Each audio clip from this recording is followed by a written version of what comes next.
Good afternoon, Jason here, Birchfield Family Farm, Oxford, Ohio. Chilly day today, especially when you get out here in the pasture, mid-20s.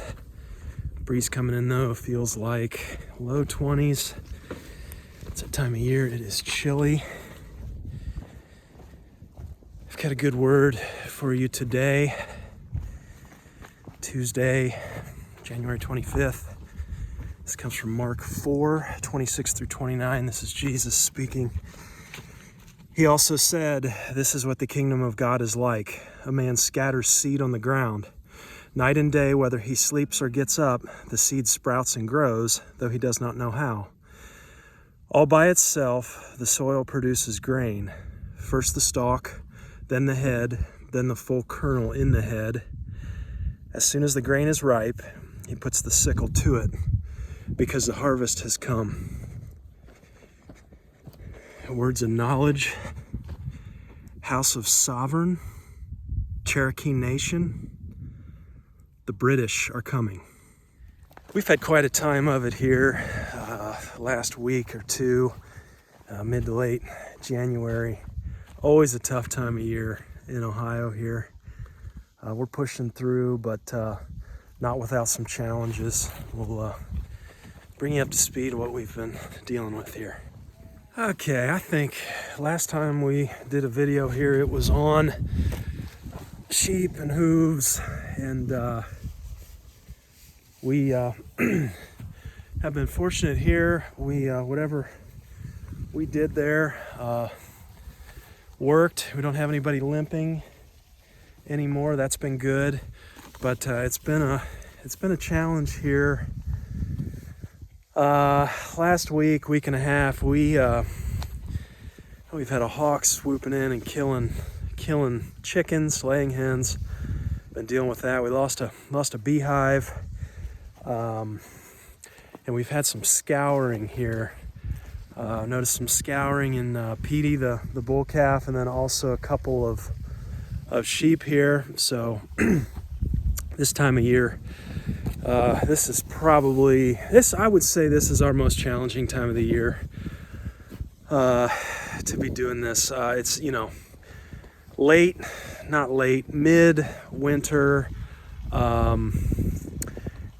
We're transitioned over to all grass, hay.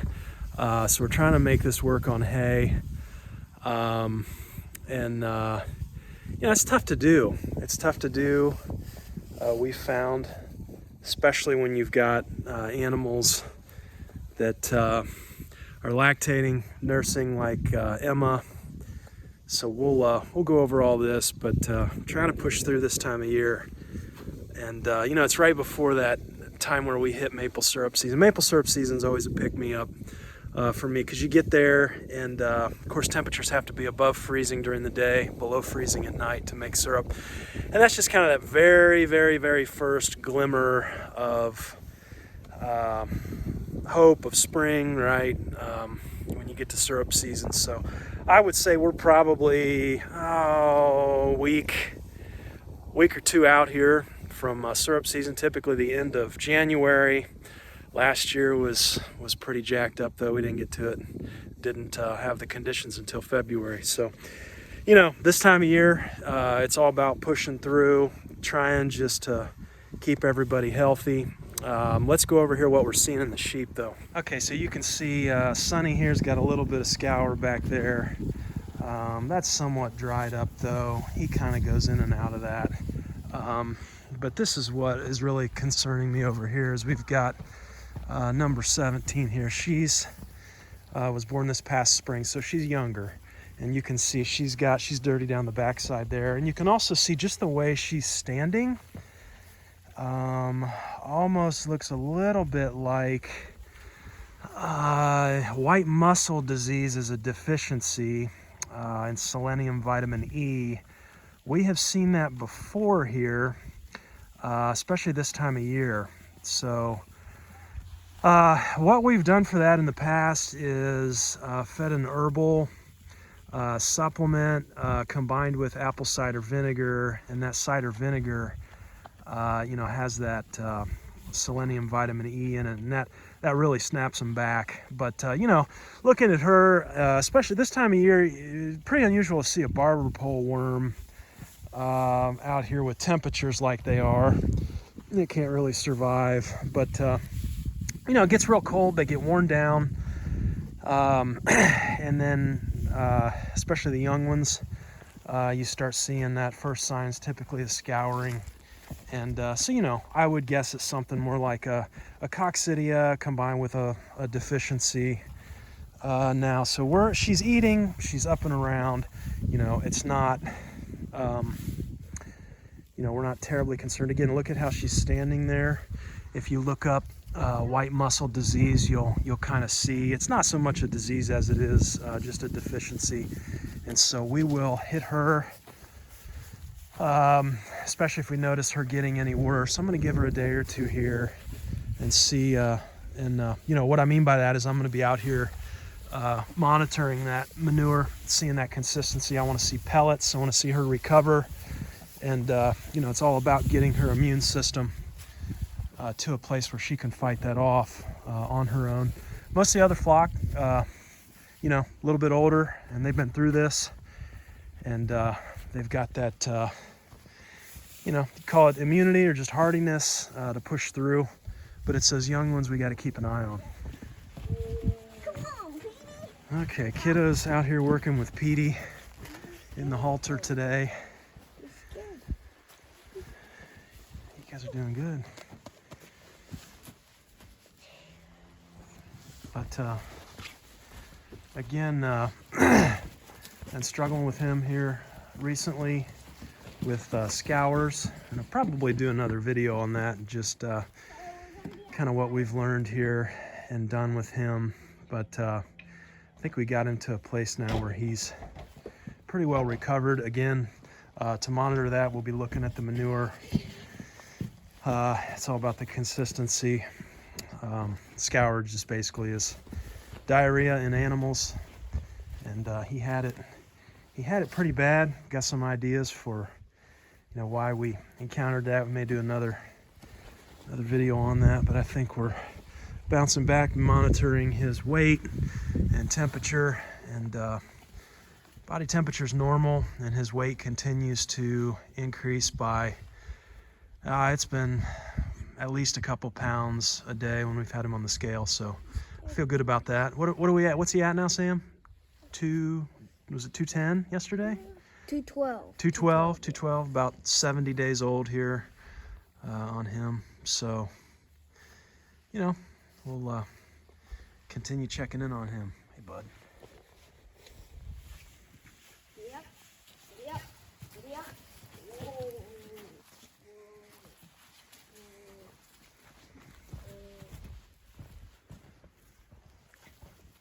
He gonna be able to pull our maple syrup cart in a week here?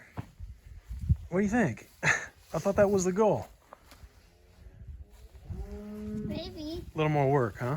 Yeah, probably. Okay. What's that? I do not think he'll be ready. You don't think he'll be ready? Okay. All right. I think a big part of our struggle this time of year, it's always this time of year, is just that we're grass fed, and you know, obviously now there's no grass, so it becomes a challenge on, you know, how do you really get and keep that body condition up this time of year. And I don't think that we have fully figured that out, to be quite honest, but it's got me stepping back, kind of thinking about some things. You know, I hear what some of the bigger names in regenerative ag, you know, are doing, like, for instance, stockpiling forage, eating that this time of year. I mean, I hear that. You know, tons and tons of challenges with that, though, right?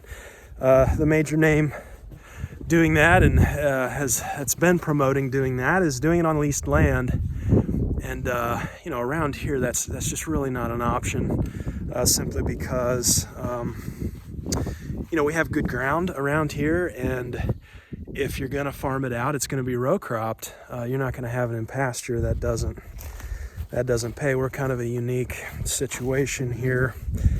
So leasing, stockpiling forage on leased ground really isn't an option. So that's kind of got me, stepping back, brainstorming other ideas.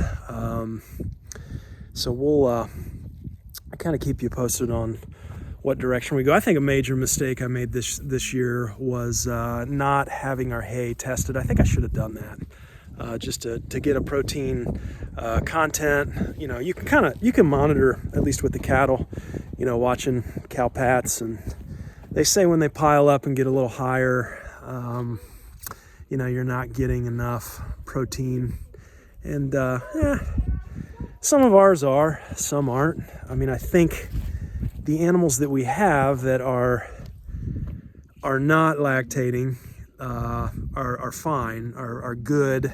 They may be losing a little condition, but I mean that's this time of year, trying to push through. So I think definitely looking at our calving schedule. Maybe my two mistakes were not having hay tested, having a little bit of something else supplemental to throw at them this time of year, and then also calving this time of year. I mean, we had that figured out with the lambs. We don't lamb this time of year. I would never try that, but here we are calving, and that's just primarily because Emma was on that timing, that schedule, and we don't separate the bull. And so,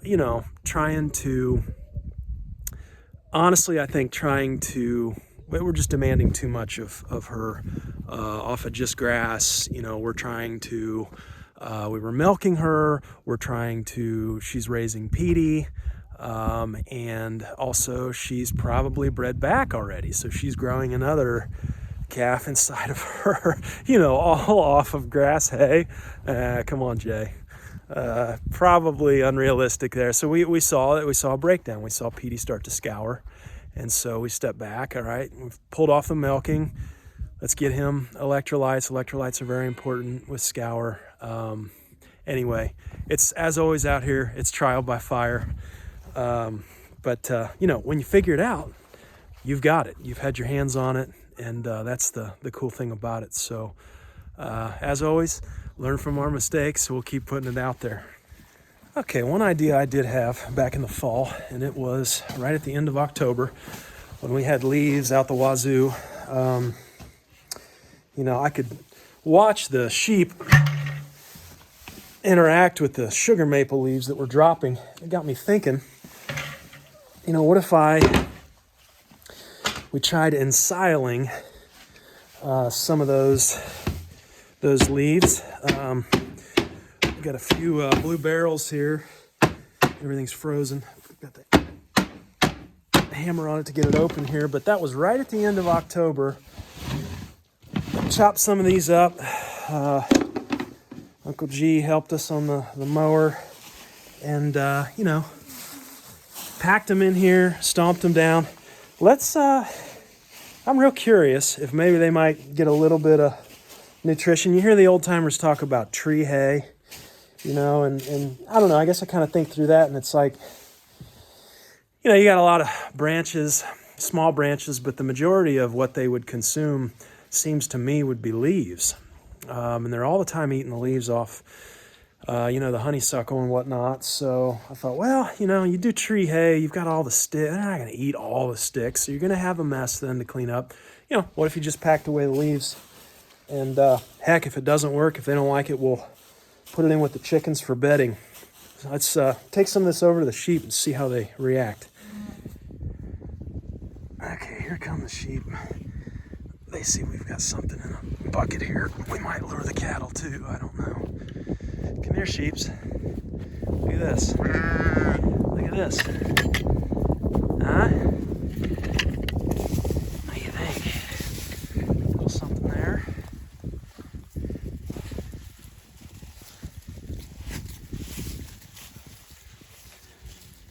No? No go? No go, ladies?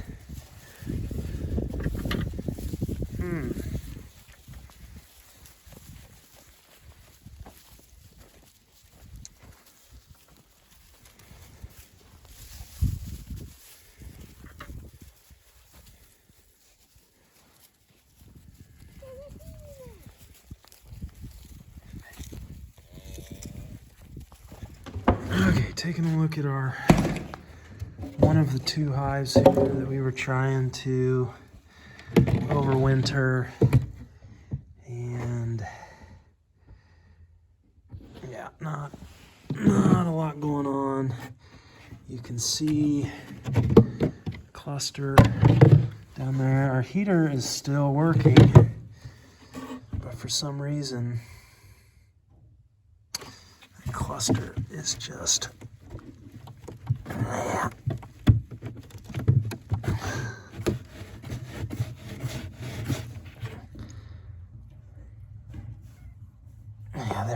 they're gone.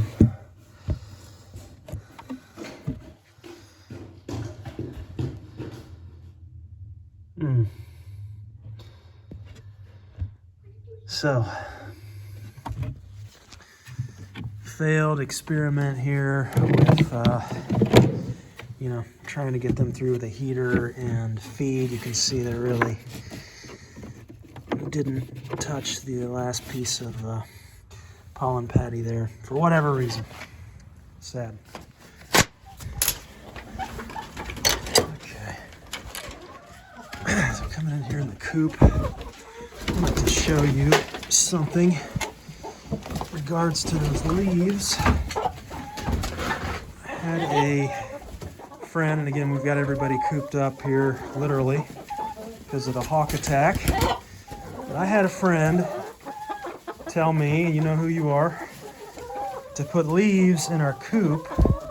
And we did that in the fall, and look at this compost.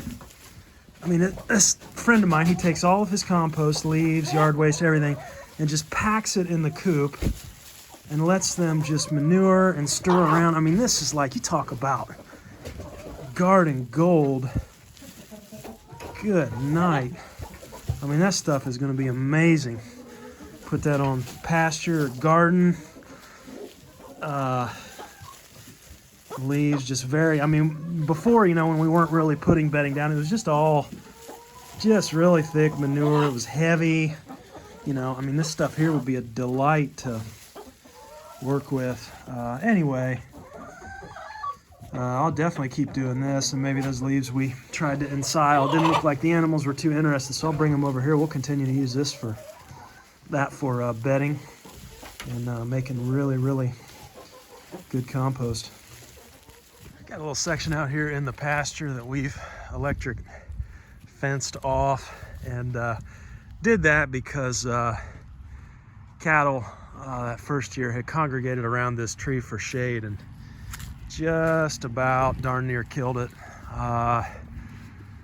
Real nice sugar maple tree, but just having them here all the time was not a fit, so we ran the electric wire around a tree.